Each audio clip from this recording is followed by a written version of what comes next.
에브라임 산지에 미가라 이름하는 사람이 있더니 그의 어머니에게 이르되 어머니께서 은 1,100을 잃어버리셨으므로 저주하시고 내 귀에도 말씀하셨더니 보소서 그 은이 내게 있나이다. 내가 그것을 가졌나이다 하니 그의 어머니가 이르되 내 아들이 여호와께 복받기를 원하노라 하니라. 미가가 은 1,100을 그의 어머니에게 도로 주매 그의 어머니가 이르되 내가 내 아들을 위하여 한 신상을 새기며 한 신상을 부어 만들기 위해 내 손에서 이 은을 여호와께 거룩히 드리노라. 그러므로 내가 이제 이 은을 내게 도로 주리라. 미가가 그 은을 그의 어머니에게 도로 주었으므로 어머니가 그 은 200을 가져다 은장색에게 주어 한 신상을 새기고 한 신상을 부어 만들었더니 그 신상이 미가의 집에 있더라. 그 사람 미가에게 신당이 있으므로 그가 에봇과 드라빔을 만들고 한 아들을 세워 그의 제사장으로 삼았더라. 그때에는 이스라엘의 왕이 없었으므로 사람마다 자기 소견에 옳은 대로 행하였더라. 유다 가족에 속한 유다 베들레헴에 한 청년이 있었으니 그는 레위인으로서 거기서 거류하였더라. 그 사람이 거주할 곳을 찾고자 하여 그 성읍 유다 베들레헴을 떠나 가다가 에브라임 산지로 가서 미가의 집에 이르매 미가가 그에게 묻되 너는 어디서부터 오느냐 하니 그가 이르되 나는 유다 베들레헴의 레위인으로서 거류할 것을 찾으러 가노라 하는지라. 미가가 그에게 이르되 네가 나와 함께 거주하며 나를 위하여 아버지와 제사장이 되라. 내가 해마다 은 10과 의복 한 벌과 먹을 것을 주리라 하므로 그 레위인이 들어갔더라. 그 레위인이 그 사람과 함께 거주하기를 만족하게 생각했으니 이는 그 청년이 미가의 아들 중 하나같이 됨이라. 미가가 그 레위인을 거룩하게 구별하매 그 청년이 미가의 제사장이 되어 그 집에 있었더라. 이에 미가가 이르되 레위인이 내 제사장이 되었으니 이제 여호와께서 내게 복 주실 줄을 아노라 하니라. 그때에 이스라엘에 왕이 없었고 단 지파는 그때에 거주할 기업의 땅을 구하는 중이었으니 이는 그들이 이스라엘 지파 중에서 그때까지 기업을 분배받지 못하였음이라. 단 자손이 소라와 에스다올에서부터 그들의 가족 가운데 용맹스러운 5사람을 보내어 땅을 정탐하고 살피게 하며 그들에게 이르되 너희는 가서 땅을 살펴보라 하매 그들이 에브라임 산지에 가서 미가의 집에 이르러 거기서 유숙하니라. 그들이 미가의 집에 있을 때에 그 레위 청년의 음성을 알아듣고 그리로 돌아가서 그에게 이르되 누가 너를 이리로 인도하였으며 네가 여기서 무엇을 하며 여기서 무엇을 얻었느냐 하니 그가 그들에게 이르되 미가가 이러이러하게 나를 대접하고 나를 고용하여 나를 자기의 제사장으로 삼았느니라 하니라. 그들이 그에게 이르되 청하건대 우리를 위하여 하나님께 물어보아서 우리가 가는 길이 형통할는지 우리에게 알게 하라 하니 그 제사장이 그들에게 이르되 평안히 가라 너희가 가는 길은 여호와 앞에 있느니라 하니라. 아멘. 아멘. 하나님, 저희가 하나님 당신의 말씀을 듣기 위해 당신의 말씀을 기다립니다. 이 시간 저희에게 말씀해 주시고 그 말씀을 통해서 우리가 우리의 영혼이 소생되는 것을 경험할 수 있도록 은혜를 내려 주시옵소서. 예수님의 이름으로 기도드립니다. 아멘. 저희는 지난 시간에 입다 이야기를 함께 나누었습니다. 사실 성경의 순서대로 하면은 입다 이야기가 나오고 나서 그 다음 13장부터 16장까지 삼손의 이야기를 다루는 것이 맞는데 저희는 잠시 삼손의 이야기를 접어두고 오늘 17장부터 해서 18장 그리고 다음 주에 19장부터 21장까지의 이 결론 부분에 해당되는 부분을 저희가 먼저 다루고자 합니다.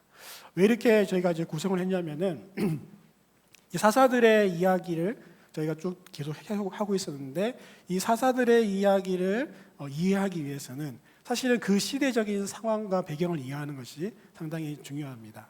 그런 면에서 이 마지막 결론에 해당되는 부분은 이스라엘의 사사 시대의 그들의 영적 상태가 어땠는지, 그들의 사회가 어땠는지를 잘 보여주는 그런 이제 본문이기 때문에 저희가 먼저 이것을 다루고 나서 그 시대 사사들이 이런 시대 속에서 그들의 연약함과 또 그들의 한계와 그들의 굴곡진 인생이 이렇게 해서 드러났던 거구나 이런 것도 저희들이 조명하기 위해서 저희가 먼저 결론 부분을 다루고 나서 이제 마지막으로 또 삼손 이야기를 다루고자 합니다. 실제적으로 이 오늘 결론 부분에 해당하는 그 시간은 사실은 이 삼손 이후의 시간이 아니라 이 결론에 해당하는 이 시간적인 배경은 사사시대 초기입니다. 사사시대 초기입니다. 그것을 알 수 있는 것이 18장 1절에 보면은 단지파가 아직까지 기업을 분배받지 못하고 땅을 구하고 있었다고 했는데 그것이 바로 사사시대 초기이기 때문에 그렇게 저희가 이해하고 이것이 삼손 이후의 이야기가 아닌 사사시대 초기의 전반적인 이야기였구나라고 이해하시면서 본문을 들여다보시면 좋겠습니다. 특별히 사사기를 우리가 이제 강의할 때에 우리 첫 번째 시간, 우리 담임 목사님께서 사사기 강의의 첫 번째 시간을 쭉 개관으로 해주셨는데 여러분이 이제 그때 이제 들으셨을지 모르겠지만 기억나실지 모르겠지만 두 개의 사사기는 두 개의 서론과 두 개의 결론이 있다고 말씀하셨습니다. 네. 아무도 기억나시죠? 네, 기억나시죠? 네, 몇 분이 눈을 끄덕끄덕 해주셨어요. 사사기는 두 개의 서론과 두 개의 결론이 있다고 했어요. 이 두 개의 서론과 두 개의 결론 사이에 이제 12명의 대사사, 그 사사 이야기가 중심으로 쭉 이어가는데 이 사사들의 스토리를 이 두 개의 서론과 두 개의 결론이 감싸안고 있는 그런 이제 구조입니다. 그래서 사실은 이 사사들의 이야기를 이해함에 있어서 그것을 이해할 수 있는 그 키, 열쇠가 사실은 이 서론과 결론에 있다는 것이죠. 이러한 관점으로 이런 시대적 배경으로 우리가 이 사사들을 살펴볼 때에 사사들의 그 삶과 그 모습이 더 구체적으로 입체적으로 보여진다는 것입니다.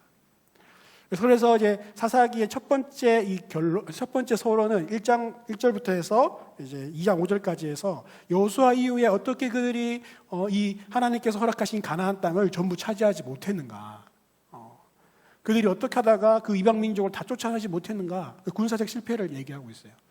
그 다음 2장 6절부터 해서 3장 6절까지 두 번째 서론에 해당하는 부분은 그 사사기에 반복되는 그 죄악의 패턴들이 있잖아요. 그 패턴들을 보여주면서 이 사사시대 이스라엘이 어떻게 영적으로, 종교적으로 실패했는지를 보여주고 있는 것이죠.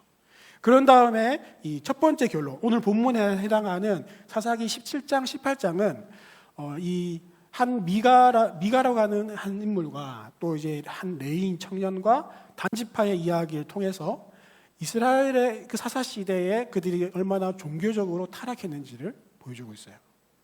그리고 나서 이제 다음 주에 다룰 19장, 20장, 21장은 이스라엘 시대에 그 얼마나 이스라엘이 이 사사 시대에 얼마나 윤리적으로 타락했는지를 이제 마지막으로 보여주고 있습니다. 오늘 다룰 이 17장, 18장은 특별히 어떤 구성으로 되어 있냐면은 세 가지 에피소드가 있어요. 세 가지 에피소드가 있는데 이 세 가지 이야기는 하나의 이야기로 연결됩니다. 우리 소설이나 영화에 보면은 그런 이제 이런 형식을 이제 옴니버스 이제 구성이라고 하는데 각각 다른 세 가지 스토리인데 이것이 하나의 이야기로 연결되어 있는 그런 구조로 오늘 본문이 17장, 18장에 이렇게 이어지고 있습니다. 그리고 이 사사기 17장, 18장의 내용은 사사 시대의 이제 이스라엘의 이야기로서 여기에는 사사가 등장하지 않습니다. 사사가 등장하지 않지만 일반 사람들의 그 모습을 보여줌으로써 사사 시대에 만연해 있었던 그 시대의 특징을 고발하고 있는 것이죠. 그 당시 이스라엘이 어땠는지, 그들이 어떻게 신앙생활을 했는지, 그들이 무엇을 추구하고 무엇을 중요하게 여겼는지를 보여주고 있는 거예요. 그러면서 사실은 사사 시대는 바로 우리들의 시대와 다를 바가 없기 때문에 우리가 오늘 이 본문을 통해서 우리들의 모습을, 우리는 어떻게 살아가고 우리는 무엇을 쫓고 또 무엇을 구하며 살아가고 있는지를 함께 살펴보기를 원합니다. 자, 첫 번째 에피소드입니다. 첫 번째 에피소드의 등장인물은 이제 미가라는 인물이 등장하는데요. 이제 1절 말씀을 보시면은 에브라임 산지에 미가라 이름하는 사람이 있더니 이렇게 등장해요. 이렇게 시작해요. 에브라임 산지는 어디냐면은 지도를 잠깐 보여주시면은 이스라엘의 가장 중앙에 위치해 있어요. 저기 이제 단지파 위에 에브라임이라고 나와 있죠. 이스라엘의 가장 중앙에 위치했는데 이 지파가 뭐 가장 큰 지파, 면적이 가장 큰 지파는 아니지만은 사실 힘이 센 지파였어요. 그래서 여러분들 우리 기드온 이야기 그리고 입다 이야기에서 항상 그 무력으로 자신들의 힘을 과시했었던 시비를 걸었던 그 지파가 에브라임 지파였어요. 그리고 이 에브라임 지파는 중요한 특징 중에 하나가 저기 자세히 보면 작게 있지만 실로라는 지역이 여기 에브라임 지파에 소속되어 있습니다. 실로. 실로는 하나님의 법궤가 있는 곳이었어요. 예루살렘 성전이 있기 전까지 사무엘 시대까지 그들이 출애굽하면서 그 하나님의 그 언약궤를 만들고 그 법궤를 모셔놓았던 곳이 바로 실로였어요. 그래서 이곳은 이스라엘의 어떤 영적인 수도와도 같은 그런 곳이었어요. 사실 여기에서 이제 에브라임 사람 산지에 있는 사람이라고 한다는 것은 상징적으로 이스라엘을 전체를 대표하는 어떤 그런 인물로 저희가 볼 수 있습니다. 그것도 그렇듯이 이 1절 말씀을 보시면은 보통 구약 성경에서 이 인물을 이제 소개할 때는 어느 지파, 누구의 자손, 누구더라 이렇게 그 지파와 계보를 다 소개합니다. 그런데 오늘 1절 말씀을 보시면 뭐라고 나와 있습니까? 그냥 에브라임 산지에 사는 미가라고 하는 사람이 있더라 이렇게 나와 있어요. 그것은 무슨 말이냐? 이 미가라는 어떤 이 특정한 인물을 우리가 주목하는 것이 아니라 이 사람이 이스라엘 전체의 일반적인 사람을 대표하는 것이라는 거예요. 그리고 이 미가의 이름의 뜻은 뭐라면은 누가 여호와 같은가? 하나님과 같은 사람이 없다. 그만큼 되게 신앙적이고 또 종교적이고 그런 영적인 그런 이름을 가진 그런 사람이었어요. 그런데 이 미가라는 이런 아주 신앙적인 그런 이름의 뜻을 가지고 있는 이 사람의 집안에 어떤 일이 일어나느냐? 자, 2절 말씀을 보시면은 어떤 일이 일어나냐면은 그 어머니가 있는데 그 어머니가 은 1,100을 잃어버린 거예요. 도둑 맞은 거예요. 그러자 이 어머니가 뭐라고 했냐면은 저주를 내리죠. 내 돈 훔쳐간 사람 나가 뒤져라. 뭐 이렇게 여러 가지 죽을 것이다. 뭐 천벌을 받을 것이다. 뭐 이런 각종 저주를 내렸던 것 같아요. 그러니까 그 저주를 듣고는 그 옆에 있었던 이제 아들이 어머니 사실 제가 그거 훔쳐갔는데 이러면서 오늘 도로 가지고 온 거예요. 저주를 받기 싫어서. 그 저주를 받기 싫어서. 근데 여기 은 1,100이 나오는데 은 1,100이 어느 정도 액수냐면은 이따가 이제 10절 말씀을 보시면은 한 레위인이 그 이제 1년 연봉으로 받는 금액이 은 10세겔이에요. 그 은 1,100이면은 연봉 1년 연봉의 100배가 넘죠. 그죠? 어마어마한 돈입니다. 여러분. 어마어마한 돈이에요. 이 돈을 잊어버린 거예요. 그런데 이제 이 어머니의 그 다음 반응이 더 이상해요. 뭐냐면은 자기 아들이 이렇게 돈을 가져왔잖아요. 그럼 자기 아들이 사실 저주를 받아야 되니까. 그래서 자기 아들에게 저주를 받게 하기 싫어서 그냥 그 저주를 복으로 바꿔버려요. 자기 마음대로. 그냥 내 아들이 복 받기를 원한다. 그러면서 어떻게 하냐? 3절 4절에 보시면은 그 은을 여호와께 구별해 드려요. 3절 보여주세요. 보시면 자, 그 은을 여호와께 구별하여 드리죠. 그리고는 그걸 가지고 자기가 내 아들을 위해서 내가 한 신상을 만들겠다. 그리고 내가 한 신상을 부어 만들겠다. 이렇게 얘기하는 거예요. 여러분 좀 이상하지 않습니까? 이 은을 여호와께 구별해 드리는데 내 아들이 복받게 하기 위해서 이 은을 여호와께 드리는데 그걸 가지고 신상을 만든다는 거예요. 그럼 신상이 뭡니까? 우상입니다. 하나님이 만들지 말라고 했던 제2계명에 만들지 말라고 했던 그런 우상이에요. 분명 하나님께 구별하여 드렸는데 그걸 가지고 신상을 만든다? 좀 이상하지 않습니까? 도대체 이게 뭐지? 라는 이런 생각이 이제 드는 것이죠. 우리가 이제 이것을 이제 더 자세하게 보면 이제 5절 말씀을 보시면은 이 미가의 집에 어떤 일이 벌어나고 있는지를 보시면은 저희가 전체적으로 이해할 수 있는데 미가에게 이제 무엇이 있었냐? 신당이 있었다는 거예요. 그래서 이제 그 미가 어머니가 그 중에서 은 1,100 중에서 200세겔을 가지고 이제 신상을 만들었어요. 엄청난 돈을 주고 신상을 만들었어요. 근데 이제 그걸 가지고 미가의 집에 아들의 집에 갖다 뒀어요. 여호와께 복을 받게 하기 위해서 우상을 만들어 놓고 줬어요. 근데 그거에 미가의 집에 뭐가 있었냐? 신당이 있었다는 거예요. 신당. 이 신당은 이게 베이트 엘로힘이라고 해서 신들의 집이에요. 신들의 집. 근데 이 18장 31절 마지막에 보면은 그 실로에 하나님의 집이 있었다고 하면서 그 하나님의 집이 히브리어로 뭐냐고 하면 원어로 뭐냐고 나오면은 베이트 엘로힘인데 베이트 하 엘로힘. 하는 정관사예요. 히브리어에서 정관사. 그러니까 그 하나님의 집을 얘기할 때는 그 하나님의 집 이렇게 얘기해요. 그 베이트 하 엘로힘은 하나님의 집인데 여기에는 그냥 베이트 엘로힘이에요. 그냥 신들의 일반 신들의 집이라는 거예요. 그런 여기가 아까 우리가 뭐라고 했죠? 이 에브라임 산지라고 했잖아요. 에브라임 산지에 미가의 집이 있었는데 에브라임 산지에 뭐가 있었다고요? 실로.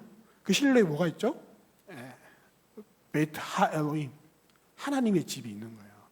하나님이 지척에 있는데 그걸 그냥 배제하고 자기 집에다가 베이트 하 엘로힘이 아닌 베이트 엘로힘, 여러 신들의 집을 만들어 놓은 거예요. 하나님의 집이 있음에도 불구하고 그것을 찾고 구하지 않고 거기서 예배드리지 않고 자기 집에 자기 나름대로 자기 방식대로 내 마음대로 종교 생활을 하고 있는 거예요. 자기 집에다가 그 신들의 집을 만들어 놓고 거기다가 신상을 갖다 놓고 또 추가적으로 뭘 갖다 놨냐? 여기 보시면 에봇과 드라빔을 또 만들어서 갖다 놨어요. 에봇은 뭐냐? 제사장들이 입었던 옷이에요. 그 제사장들이 하나님께 예배 드릴 때 입었던 옷인데 그 옷을 가지고 사람들이 이제 거기에 이제 우림과 둠밈이 있어서 그걸 가지고 이렇게 하나님의 뜻을 물을 때 제사장들이 물을 때 썼거든요. 근데 이것을 사람들이 자신의 뜻을 이제 묻고 점칠 때 신탁할 때 그렇게 이제 우상 숭배로 이 에봇을 섬기기 시작한 거죠. 기도원 때부터 그런 일이 있었잖아요, 그렇죠? 여기 보면 이제 그렇게 에봇을 우상화하면서 섬기고 있고 또 드라빔은 뭐냐? 그 당시 있었던 개인 그 가정의 수호신 같은 거예요. 그걸 가지고 이제 점치는 데 썼던 것이죠. 이런 것들을 여러 우상들을 갖다 놓고 이제 이 사람이 또 이제 여호와 신화를 가졌기 때문에 제사장이 있어야 되는 건 또 알았어요. 근데 제사장이 없으니까 어떻게 하냐? 그 아들 중에 야 너 네가 제사장 해. 네가 괜찮으니까 네가 제사장 해. 이렇게 자기 마음대로 이렇게 제사장을 세워 놓는 거예요. 이거 이 미가의 집에서 지금 무슨 일이 벌어지고 있죠? 네. 상당히 종교적인데 막 그 자기 집에다가 개인 신당도 세워놓고 여러 이제 막 돈을 막 들여가지고 신상과 에봇과 드라빔까지 만들어놓고 제사장까지 갖춰놨어요. 상당히 종교적이지만 전혀 하나님의 뜻에 맞지 않는 그런 이상한 신앙 생태가 지금 벌어지고 있는 것이죠. 한마디로 말하면은 내 마음대로 종교생활, 내 마음대로 종교생활. 하나님의 뜻과 하나님의 방식과 상관없이 그냥 내 마음대로 종교생활을 하고 있는 거예요. 이런 미가 스토리가 우리에게 무엇을 말해주고 있나요? 종교적인 모양은 갖고 있지만 신앙의 껍데기만 남아있는 그런 미가의 집의 모습인 거죠. 여기 본문에 보시면 미가의 어머니는 말끝마다 여호와예요. 여호와. 우리가 말끝마다 주여 이 사람들 이 어머니 말끝마다 여호와여 여호와께 복을 받기 원한다. 우리 아들이 여호와의 복을 받기 원한다. 내가 여호와께 구별해 드리겠다. 그렇게 하는데 신상을 만들어 놓고 모든 종교적인 모양은 갖추었지만 종교의 껍데기만 남아있는 내 마음대로의 신앙을 하고 있는 이런 미가의 집안의 모습인 거죠. 여러분 신상을 만들고자 하는 그 인간의 욕망은 사실 하나님이 그 욕망을 아시고 처음부터 출애굽기 20장 4절 말씀 그 10계명의 두 번째 계명에 하나님이 우상을 절대 만들지 말라고 했어요. 너는 나 외에 다른 신을 두지 말라고 1계명에서 말씀하시고 나서 바로 두 번째 계명으로 우상을 만들지 말라, 형상을 만들지 말라. 어떤 것도 형상을 만들지 말라고 했어요. 형상을 만들지 말라. 특이하잖아요. 그렇죠? 형상을 만들지 말라는 게 두 번째 계명이었어요. 하나님의 이름을 망령되이 일컫지 말라가 세 번째 계명인데 그 가운데 있는 두 번째 계명이 형상을 만들지 말라는 거예요. 그런데 실제로 이 출애굽기 32장 4절에 보면은 이스라엘 백성들이 어떻게 했느냐? 출애굽하는 과정 가운데 시내산에 그 모세가 올라갔을 때 빨리 내려오지 않자 자기들끼리 신상을 만들잖아요. 금골이랑 금바지 다 모아가지고 아론을 앞세워가지고 이제 신상을 만들어요. 금송아지를 만들어 놓고 그때 뭐라고 했냐면요. 이게 바알이다 아스타라시다 안 그랬어요. 이게 하나님이라고 그랬어요. 이게 너희를 애굽에서 구해낸 하나님이다. 금송아지 보고. 그러면서 하나님을 형상화한 거예요.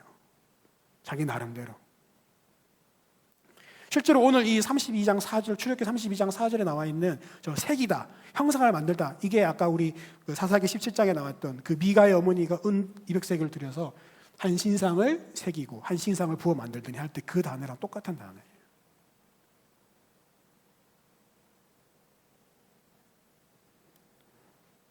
인간의 마음에는 그 보이지 않는 하나님을 형상하고 싶은 욕망이 계속 있었어요. 그런데 하나님이 왜 형상을 만들지 말라고 했을까요? 여러분, 인간이 손으로 만든 그 어떤 형상, 그 형상에 하나님의 그 하나님 대신, 그리고 하나님의 그 본질을 다 담을 수 있을까요? 아니죠. 크고 높으신, 우주보다 더 크시고 우리의 인간의 지혜와 생각으로 다 담을 수 없는 그 하나님을 한낱 나무 조각 안에, 그 형상을 안에 하나님의 본질을 다 표현할 수 있을까요?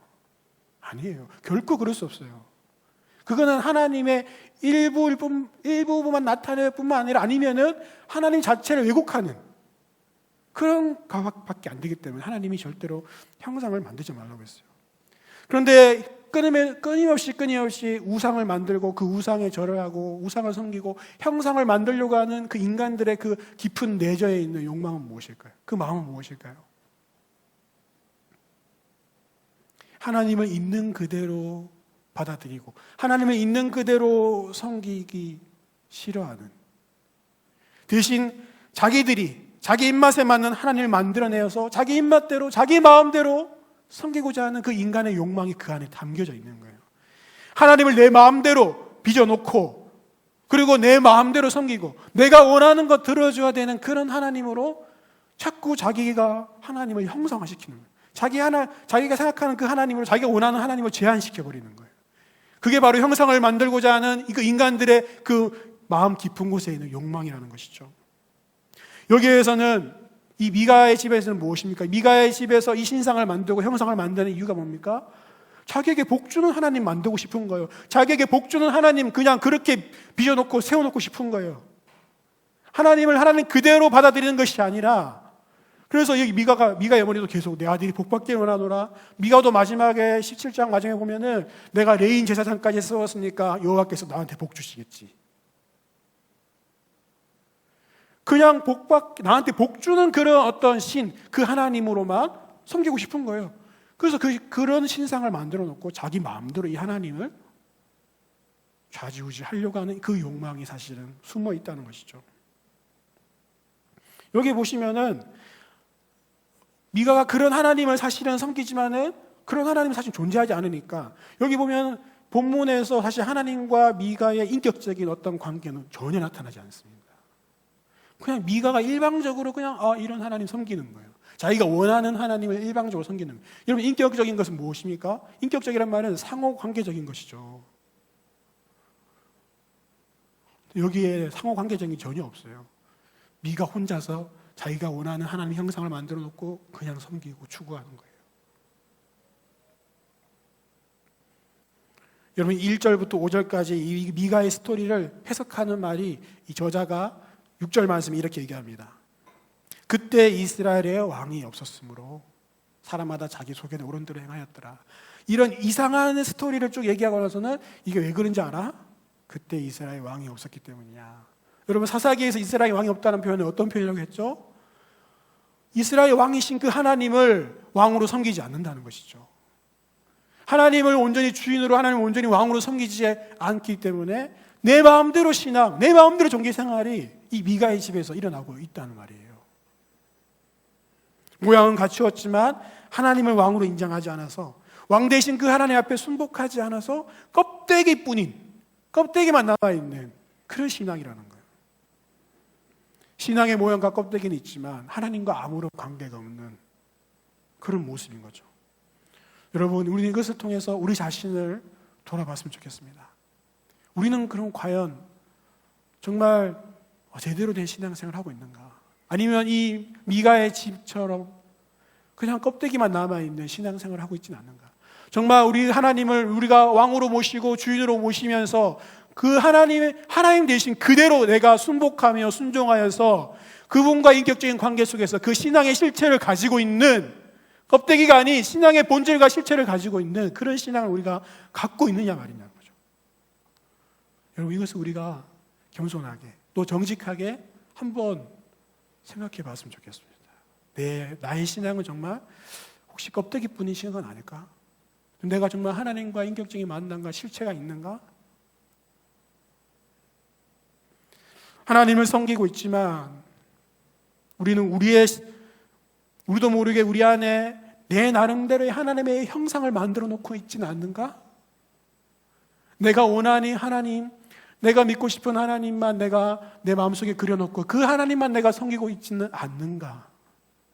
눈에 보이는 형상을 만들어 놓지는 않았지만 하나님의 하나님 되신 그대로를 내가 받아들이지 않고 내가 원하는 하나님의 그 일부만 내가 보고 원하고 섬기고 있지는 않는지를 우리가 한번 정말 정직하게 한번 살펴봤으면 좋겠습니다.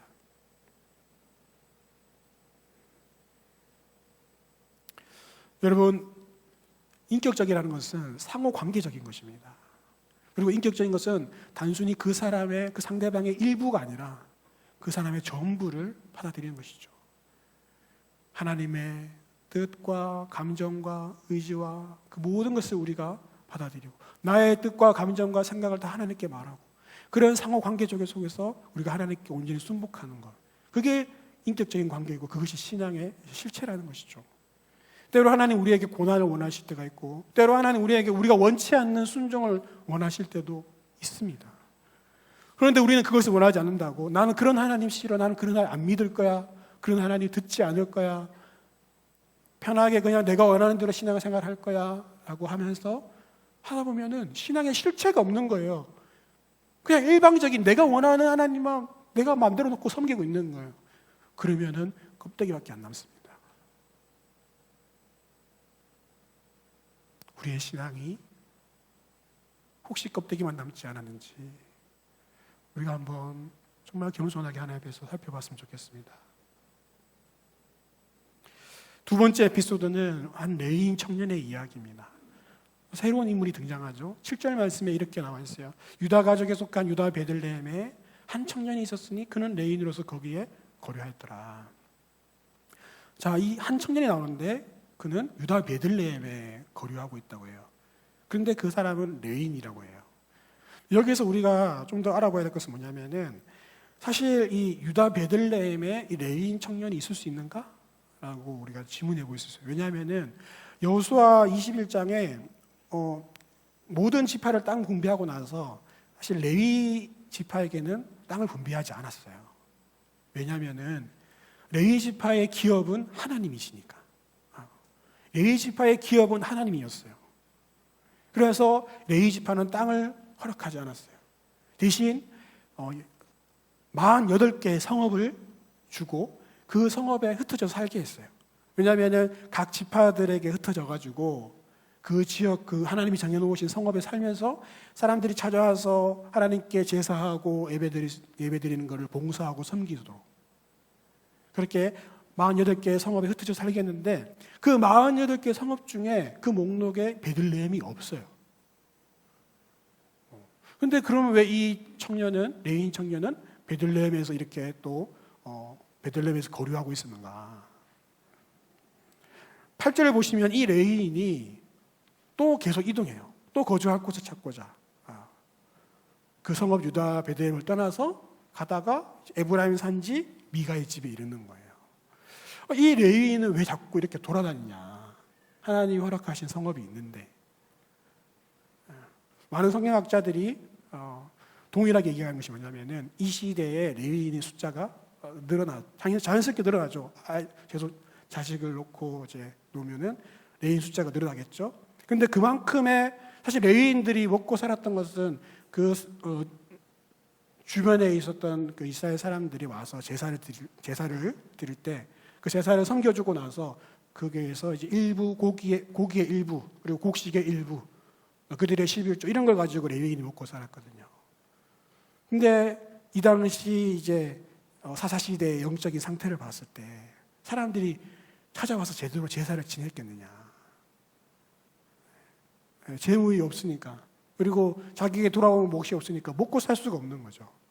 그러니까 이 레위인이 떠돌아다니는 거예요. 자기가 제사 드릴 수 있는 이렇게 봉사할 수 있는 곳을 찾아서 사람들이 제사를 안 지내러 오니까 그래서 먹고 살기 위해서 계속 떠돌아다니고 있는 거예요. 그만큼 이 시대의 종교적인 상태, 영적인 상태가 무너졌다는 것이죠. 그러다가 이 미가의 집, 에브라임 산지 미가의 집에 이 레위인 청년이 유숙하게 됩니다. 근데 이제 미가가 물어봐요. 너 어디서 왔고 누구냐? 저는 레위인인데 유다 베들레헴에 왔습니다. 레위인이라고? 잘 됐다. 미가가 제안하죠. 너 우리 집에 제사장 해라. 자기 아들보다 사실 레위인 출신이 훨씬 낫잖아요. 근데 사실은 그냥 레위인이 제사장이 될 수는 없어요. 아론의 자손만, 레위인 중에서도 아론의 자손만 제사장이 될 수 있는데 어쨌든 레위인이니까 자기 아들보다 낫잖아요. 그러니까 야, 우리 집에 제사장이 좀 되라. 그러면서 이제 제안을 하는데 10절 말씀에 보시면은 이렇게 제안해요. 나를 위하여 아버지와 제사장이 되라. 아버지라는 말은 무슨 말이냐면은 이 집안의 어른이라는 말이에요. 시온 성경이 이렇게 번역해놨는데, 그러니까 이제 그 제사장으로서 그 자기 집을 영적으로 책임지는 영적인 아버지 같은 존재가 되어 달라는 거예요. 그리고 그런 아버지, 그런 제사장이 되어 달라고 이제 요구하면서 이제 연봉 협상을 하는 거죠. 그래서 이제 연봉을 제시해요. 자, 그렇게 해주면은 내가 매년 너한테 은 10세겔을 주고 의복 한 벌, 그 당시 옷이 귀했거든요. 의복 한 벌을 줄게. 그리고 모든 식량, 그러니까 숙식을 다 제공해 주겠다는 거예요. 레위인이 어떻게 했습니까? 먹고 살 길을 찾아 헤맸는데 숙식 제공 기본이고 매년 10세겔 플러스 의복 한 벌. 됐다. 오케이. 그래서 이제 기쁘게 만족하면서 이 집에 거하게 됩니다. 여러분, 우리는 참 이게 웃고 이렇게 하지만 사실은 이게 너무나 비참한 현실이에요. 여러분, 이것이 어떤 의미인지 아세요? 이 제사장이 한 집안의 제사장으로 그냥 전락해버리는 거예요. 여러분, 원래 제사장은 이스라엘 모든 지파를 섬기는 그런 공적 업무를 담당하는 사람이었고, 그는 하나님께 속한 사람이었어요. 근데 오늘 본문 말씀을 보시면 11절 말씀에 이렇게 나와 있어요. 그가 미가의 아들 중 하나같이 됐다. 여러분, 방금 아버지가 되어달라 그랬죠. 우리 집에 아버지가 되어달라. 우리 집에 영적인 그런 책임을 지는, 축복해주고 책임져주는 그런 아버지 같은 존재가 되어달라 했는데, 지금 미가는 여기에 미가의 집에 이 레위인 청년이 이제 아들같이 됐다고 해요. 아들같이. 이게 뭐냐면은 제사장으로서 영적 권위를 잃어버린 거예요. 그냥 한 가정에 속한 사람이 돼버린 거죠. 그 가정의 아들처럼 그저 미가가 공급해주는 그런 것을 먹고 살면서 그 집에서 시키는 대로 기도해주고, 그 집에서 원하는 대로 축복해주고, 그 집에서 원하는 대로 다 복을 빌어주고, 그러면서 미가 아래에서 미가에게 속한, 이 미가 가정에 속한 사람이 되었다는 거예요. 하나님에게 속한 그 레위인이 그냥 한 가정에, 그 가정에 복을 빌어주는, 그들이 원하는 대로 복을 빌어주는 그런, 그것에 기대어 살아가고 있는 그런 사람으로 전락했다는 것이죠. 12절 13절에는 이렇게 나와 있어요. 미가가 이렇게 얘기해요. 미가, 그 사람이 미가의 제사장이 되었다고. 미가의 제사장이 되었다. 미가도 직접 얘기하죠. 내 제사장이 되었다. 그냥 미가 개인에게 속한 제사장이 되어버린 거예요. 철저히 하나님에게 속해야 되는 이 레위인이 그냥 미가 한 사람에게 속해버리는 그런 형태로 전락해버린 것이죠. 이것은 종교 지도자, 영적 지도라고 할 수 있는 이 레위인의 실상을 보여줌으로써 이 레위인의 정말 껍데기뿐인 그런 신앙의 모습을 보여주고 있는 것이죠. 무엇입니까? 하나님의 말씀을 따라, 율법을 따라서 그렇게 자기가 하나님 앞에서 부르신 대로 섬기고 살아가야 되는 그 소명이 있는 이 레위인이 그냥 사적인 이익에 따라서 돈을 많이 주는 돈을 주는 대로 그거에 따라서 따라가고 있는, 하나님의 말씀과 부르심과 뜻은 상관없이 그냥 그런 개인의 이익에 따라서 따라가고 움직이는 거예요. 또한 철저히 하나님에게 속해야 하는 이 레위인이 그저 개인에게 속한 종교 서비스업자로, 종교업자로 그냥 전락해버린 것이죠. 레위인이라는 종교적인 모습은, 신분은 가지고 있지만 전혀 하나님의 뜻과 상관없이 살아가고 있는 이 레위인을 보여주면서 이 시대가 얼마나 종교적으로 타락했는지, 무너졌는지를 보여주고 있는 거예요. 여러분, 우리는 이것을 보면서 우리 시대의 종교 지도자들, 영적 지도자들을 볼 때 정말 뼈 아프고 가슴 아프지만은 저희가 점점 이러한 모습을 가지고 가고 있는 타락한 종교 지도자들의 모습이 점점 많아지고 있는 것을 우리가 보게 됩니다. 지금 한국교회 목회자들 가운데서 사실은 이러한 모습들이 점점 나타나고 있는데 하나님의 말씀이나 부르심보다 조건을 보고 사역지를 찾는 사역자들이 점점 많아지고 있는 것이죠. 제가 신대원에 있을 때 지방에서 이렇게 목사님들이 오셔서 채플 시간에 예배 시간에 설교하시면은 꼭 얘기하시는 게 뭐냐면은 제발 우리 전도사님들, 신대원에 계신 전도사님들 우리 지방으로 좀 이렇게 사역하러 좀 와달라고. 아무리 공고하고 아무리 해도 지방으로 안 내려오는 거예요. 지방에는 사역자가 없어가지고 그냥 담임 목사님 혼자서 그냥 사모님 둘이서 그냥 다 하는 거예요. 주일학교부터 작년 교회 모든 일을 그냥 그분들이 다 하는 거예요. 아무리 그렇게 해도 사역자들이 지방에 안 내려가요. 지금은 어떤지 아세요? 이런 도시에서도 사역자들 찾기가 너무 힘들어졌어요. 점점 이 큰 대형 교회는 이력서가 막 몰리고 이런 중소형 교회, 도시에 있는 중소형 교회조차도 사역자들이 안 가는 그런 이제 현상들이 벌어지고 있는 것이죠. 또 사역자들이 정말 하나님에게 속한 사역자가 아니라 점점 사람에게 속한 사역자로 점점 이렇게 변질되고 있는 거죠. 사람들이 듣기 좋아하는 설교, 그런 메시지만 하면서 축복과 뭐 여러 가지 성공과 그런 얘기들 아니면은 뭐 이렇게 좋은 강의하듯이 하나님의 말씀을 이렇게 막 강의하는 것이 아니라 짧게 20-30분 깔끔한 강의로 쫙 하면서 우리 성도님들이 나이스하게 듣고 딱 갈 수 있도록 그런 종교 서비스업자로 점점 이렇게 타락해 가고 있는 것이 현재 한국교회의 뼈아프지만 그런 모습들이 점점 많아지고 있는 것이죠. 세 번째로 오늘 이 결론에서 다루고 있는 것은 이제 단지파의 이야기예요. 단지파는 이제 개인과 종교 지도자의 종교적인 타락을 넘어서서 이제 한 지파, 한 공동체의 영적 몰락 상태를 고발하는 거예요. 여기서 이제 1절 말씀에 18장 1절 말씀에 뭐라고 하냐면은 그때 이스라엘 왕이 없었고 처음부터 이렇게 그냥 시작해요. 그 말은 이 아래 이 단지파의 그 행태가 하나님을 정말 왕으로 모시지 않는 그런 모습이라는 것을 암시하고 있는 것이죠. 이 1절 말씀을 보시면은 단지파가 그때 거주할 기업의 땅을 구하고 있는 중이었다 이렇게 얘기해요. 그러면서 그때까지 기업을 분배받지 못했기 때문에 땅을 구하고 있다 이렇게 얘기하는데 사실 단지파는 땅을 분배를 받았습니다. 여호수아 19장에 보면은 단지파가 어느 지역 이렇게 너희 땅이 될 것이다 라고 분배를 해줬어요.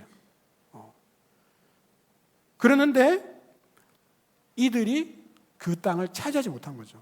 사사기 1장 34절 말씀에 이런 말씀이 있습니다. 아모리 족속이 단 자손을 산지로 몰아넣고 골짜기에 내려오기를 용납하지 아니하였다. 그러니까 아모리 자손을 몰아내지 못하는 거예요. 하나님의 이름으로 하나님 의지하고 가서 너희가 싸워서 그 땅을 차지해라. 그렇게 했는데도 다른 지파들은 믿음으로 이렇게 그 땅을 차지하고 싸워서 적극적으로 싸워서 이방 민족들을 몰아냈는데 이들은 몰아내지 못한 거예요. 하나님을 믿고 의지하고 담대히 싸우지 않고 그냥 도망간 거예요. 그래서 산지에 몰린 거예요. 지도를 보시면은 아까 우리 에브라임 지파 있었잖아요. 그 지파의 바로 옆에 저희 단지파가 있잖아요. 그죠? 저기가 단지파가 배분받은 그 지역이었어요. 그런데 점점 그 밑에 블레셋 지파들 족속이 이렇게 붙어 있잖아요. 이런 강한 족속들에게 밀려가지고 저기 이제 에스다로가 소라 지역, 그 산지 지역 쪽으로만 살게 된 거죠. 그러니까 이 사람들이 어떻게 합니까? 새로운 자기들이 만만하게 차지할 수 있는 땅을 이제 구하기 위해서 떠나는 거예요. 그게 이제 18장의 내용입니다. 그래서 이들이 이제 지도 위에 보시면은 저기 이제 라이스까지 헤브론산 바로 아래쪽에 있는 저 끝까지 저기 단이라고 나와 있잖아요. 원래는 라이스라는 지역인데 자기들의 지파 이름을 바꿔서 단이라고 저기에 이제 거주하게 되는 거예요. 나중에. 그래서 어떻게 하냐면은 먼저 5명의 그 정탐꾼을 보냅니다. 이 정탐꾼이 이제 가다가 중간에 그 에브라임 산지에서 그 미가의 집에 들러요. 3개의 에피소드지만은 하나의 이야기로 이렇게 꿰주는 거죠. 그 미가의 집에 들러서 유숙하는데 레위인의 음성인데? 라고 들린 거예요. 이 에브라임 사람들의 그 소리는 우리가 지난 시간에 봤지만 뭐 십볼렛, 쉿볼렛처럼 이렇게 그 지역의 특정한 어떤 방언이 있었던 것 같아요. 이 에브라임 소리가 에브라임 사람의 이 말이 아니고 이거 다른 레위인 사람 말 같은데라고 한번 보니까 레위인인데 이 집에 있는 거예요. 너 왜 여기 있냐? 어떻게 하다가 네가 이 집에 있냐? 이렇게 물어보니까 미가가 나를 고용했다. 연봉 얼마에 내가 이렇게 고용됐다. 이게 얘기하는 거예요. 그래? 그러면은 레위인이니까 우리를 위해서 하나님께 5절 말씀해 보시면 이렇게 나와요. 하나님께 물어봐달라. 그래서 우리가 형통할지 알아봐달라. 이렇게 얘기해요. 여기도 보면 단지파가 되게 영적으로 보이고 신앙적으로 보이죠. 그래서 여기 이제 그 다음에 나중에 보면 6절에 이 레위인이 이들이 듣기 좋은 말을 해줍니다. 뭐 특별히 기도하거나 뭐 해보지도 않고, 여호와의 길이 네 앞에 있으니 가라 이렇게 하는데 이들이 쭉 올라가다가 그 라이스라는 지역을 발견하게 되고 보니까 너무 부유로운 땅이에요. 너무 평화롭고, 근데 사람들도 약해 보이고 여기를 차지해야겠다. 그래놓고 돌아가서 정탐 보고를 할 때 10절 말씀에 하나님이 이 땅을 너희 손에 넘겨주셨다라고 얘기하는 거예요. 이 사실입니까? 아니에요. 아니에요. 이 라이스라는 지역은 하나님이 이스라엘에게 준 그 가나안 땅 밖에, 지경 밖에 있는 땅이었어요. 그리고 평화롭게 잘 살고 있는 그 착한 사람들이 살고 있는 땅이었어요. 하나님이 이들에게 기업을 준 땅이 아니었어요. 그런데도 이들이 하나님이 그 땅을 우리 손에 넘겨주셨다라고 얘기를 합니다. 이제 이런 뭔가 영적으로 보이고 신앙적으로 보이는 이 사람들, 단지파의 사람들의 실체가 이제 드러나는데 이들이 이제 600명을 모아서 이제 쭉 그 라이스를 차지하러 진군합니다. 그러다가 가는 길에 에브라임 산지의 미가의 집에 들러요. 거기서 뭐라고 하냐면은 이제 그 5명이 야 어떻게 해야 될지 알지? 그러더니 600명이 다 그 집 앞에 있고 거의 포위한 거죠. 그리고는 들어가서 그 신상을 빼어 나옵니다. 네. 그러니까 이제 그 레위인 제사장이 무슨 뭐 하는 겁니까? 했더니 입 다물어. 조용해. 야, 너 여기 한 집안의 제사장 될래? 한 지파의 제사장 될래? 그렇게 하니까 레위인 청년이 어떻게 했을까요? 네, 아주 만족하며 또 더 많은 돈을 주는 곳으로, 더 명예로운 곳으로 그렇게 단지파를 따라가게 돼요. 그리고는 자기가 직접 챙겨겠다고, 내가 이거 챙겨올게 하면서 자기가 그것을 신상을 다 챙겨가지고 에봇과 데라빔 다 챙겨가지고 그 미가의 집에서 나오는 거예요. 그러니까 미가가 나중에 쫓아오죠. 이웃을 데리고 쫓아옵니다. 그러니까 이제 미가가 나 이거 다 가져가 버리면 나한테 뭐가 있다고. 미가한테는 정말 이게 전부였어요. 나한테 뭐가 남았냐, 내 손에 뭐가 있냐 이렇게 얘기해요. 그러니까 또 이제 단지파가 너 조용해라. 협박하는 거예요. 조용해라. 우리 중에 사람이 너희 가족을 다 죽일까봐 내가 염려된다. 말이 그렇게 나와 있지. 사실은 조용 안 할래? 너희 가족 다 죽일 거야. 이렇게 협박하는 거예요. 그러니까 이제 미가가 단지파가 자기보다 강함을 알고 집으로 돌아갔더라. 이렇게 나와요. 이 단지파의 모습이 이거예요. 하나님의 뜻을 묻는 것처럼 보이고 또 하나님의 뜻을 따라서 그 땅을 차지하는 것처럼 보이지만은 우상을 훔치고 제사장을 빼앗고 그리고 그 사람을 협박하고 실제로 또 라이스에 가서 평화롭게 살고 있는 그 사람들을 다 짓밟고 다 죽이고 그 땅을 차지하고 그 이름을 단으로 바꾸는 거예요. 성경 기자는 그것을 좋게 보지 않죠. 그러니까 그 지역의 원래 이름은 라이스였다라고 딱 명시합니다. 원래는 라이스인데 단이 이것을 뺏었다라는 거예요. 하나님이 허락하신 땅이 아니라는 거예요. 여러분, 우리는 여기에서 정말 이 신앙의 껍데기만 남은 이 단지파의 모습을 보게 됩니다. 또한 우리 한국교회, 또 이 한국 기독교의 모습을 우리가 돌아보지 않을 수 없습니다. 한국교회는 7, 80년대에 정말로 배가가 부흥했던 그런 부흥의 역사를 가지고 있고 엄청나게 부흥했지만 사실은 최근 30년에 계속 쇠퇴의 길을 걷고 있습니다. 서양이 300년 동안 걸어왔던 그 쇠퇴의 길을 한국교회는 30년 만에 급속도로 쇠퇴하고 있는데요. 박용규 교수님이라고 하는 저희 신대원의 역사신학 교수님이 계세요. 이분이 이제 은퇴하시면서 한국교회에 대한 부담이 있어요. 그래가지고 한국교회가 어떻게 쇠퇴하게 됐는지 그것을 진단하고 그 원인을 이제 조사하는 그런 연구들을 좀 하셨는데, 제가 그것을 찾아보니까 이분이 얘기하시는 거가 한국교회가 정말 이렇게 완전히 껍데기밖에 남아있지 않은 그런 쇠퇴의 모습이 여러 가지 몇 가지가 있는데, 그 중에 이제 몇 가지가 뭐 영적으로 감소했다, 신학교의 뭐 지원자 수가 완전히 감소했다, 선교사 수가 완전히 감소했다, 이런 얘기들이 있는데, 가장 좀 주목해 볼 만한 것이 뭐냐면은 한국 교회는 한국 이 사회에 반기독교 정서가 너무 많다는 거예요. 북미와 유럽이 기독교 숫자가 줄어도 그냥 비기독교 숫자가 늘어났을 뿐이지 반기독교 정서는 없었어요. 그런데 한국은 독특하게 반기독교 정서가 너무 팽배하다는 거예요. 모든 매체, 영화, 미디어에서 기독교에 대해서 혐오스럽게 비하하고 발언하는 것들이 팽배해졌다는 거죠. 실제로 어떤 조사에서 비신자들에게 조사했을 때 종교를 가지고 싶냐, 종교를 가지고 싶다는 그 사람들한테 그러면 어떤 종교를 가지고 싶냐 조사했을 때 1위가 불교로 나왔어요. 2위가 천주교, 꼴찌가 기독교 6%밖에 안 돼요. 그만큼 이제 더 이상 기독교는 매력적인 종교도 아니고 호감 가는 종교도 아닌 거예요. 어떻게 이렇게 한국교회가 쇠퇴했느냐? 그 중에 가장 큰 원인이 한국교회는 하나님이 주신 그 은혜와 부흥을 자기 마음대로 사용했다는 거예요. 자기 마음대로 사용했다는 거예요. 실제로 세들빅 교회 그 리고레라는 목사님이 오셔가지고 이 한국교회에 와서 예치는 소리가 뭐였냐면은, 한국교회는 그 놀라운 축복을, 하나님이 주신 그 놀라운 축복을 어디에 썼냐는 거예요. 복음 전도와 사회적 책임과 세상을 치유하는 일에 한국교회가 쓰지 않고, 한국교회가 집중한 것은 뭡니까? 교회 건축, 기도원 건축, 교회 묘지 구입하고 목회자들의 사치, 그런 거 다 쓰지 않았냐? 뼈 아프게 외치는 거죠.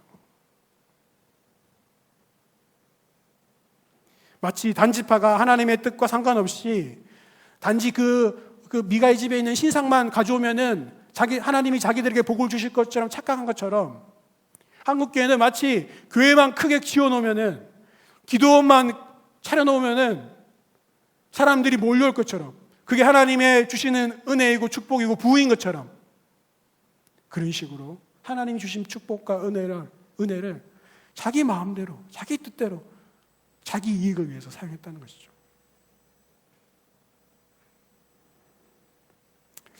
여러분, 이 사사기 17장, 18장은 내용을 쭉 보시면은 정말 종교적인, 여기 나오는 모든 인물들이 종교적인 것을 지키는 것에 혈안되어 있어요. 그들의 말끝마다 여호와 하나님이라고 외치고 있어요. 그러나 그 어디에서도 참된 신앙을 찾아볼 수가 없습니다. 우리 시대 우리의 개인과 우리 목회자들과 또 우리 교회들의 모습이 이와 다르지 않고, 사실 우리도 껍데기뿐인 신앙을 가지고 있지 않은지 우리가 돌아봐야 됩니다. 그러면 어떻게 해야 될까? 이런 종교적인 껍데기를 벗기고 우리가 진실한 그 신앙을 회복하기 위해서 어떻게 해야 될까요? 여러분, 껍데기를 벗는다는 것은 다른 말로 하면은 본질에 충실하다는 거예요. 그죠?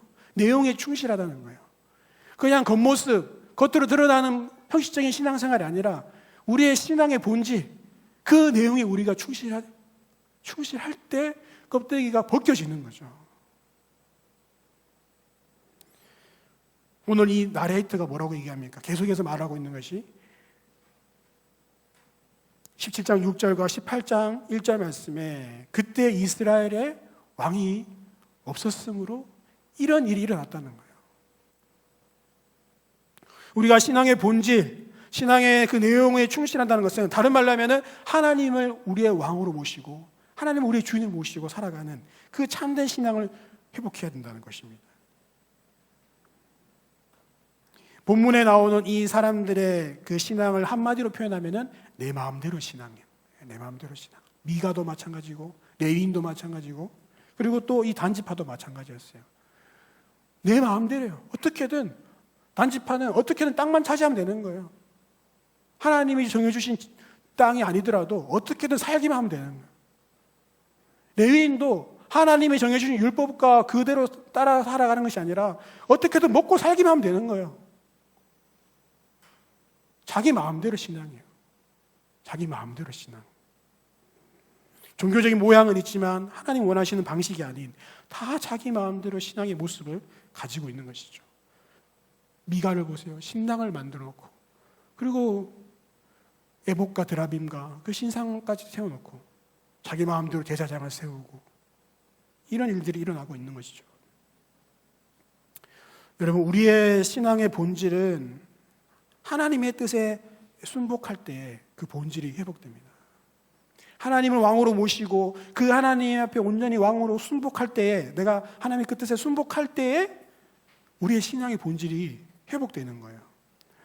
제가 어제 우리 장로님들과 함께 우리 코디 모임을 했어요.